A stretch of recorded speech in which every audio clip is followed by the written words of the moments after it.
If you want to track visitors, measure conversions, and run better ads on your GoDaddy website, then adding the Facebook pixel is one of the most important setup steps you can do. In this video, I'll show you exactly how to add the Facebook pixel to your GoDaddy website, step by step, and I'll also show you the important cookie banner setting you need to enable so your pixel can actually fire properly.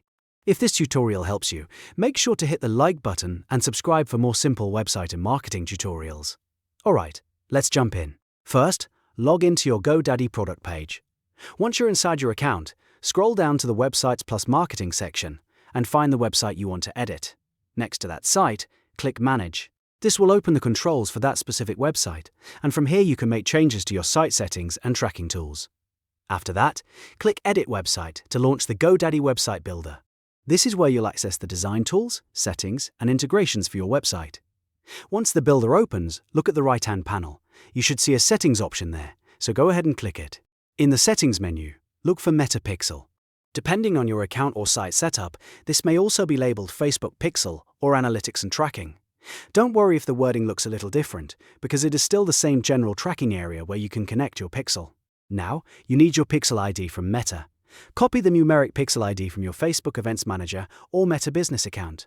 Then paste that number into the empty field in GoDaddy. Make sure you enter the ID correctly, because even one wrong digit can stop your tracking from working. Once the pixel ID is in place, the next step is to publish your site. Click Publish at the top right of the builder to make the pixel live on your website. This is a really important step because the pixel changes won't take effect until your site is published. Now, before you finish, there is one more critical thing you need to do. To ensure your pixel tracks visitors properly, you must enable your website's cookie banner. Under modern privacy laws, GoDaddy will block the Meta Pixel from firing until the website visitor clicks Accept on your cookie notification banner. That means if your banner is not enabled, your pixel may not collect data the way you expect.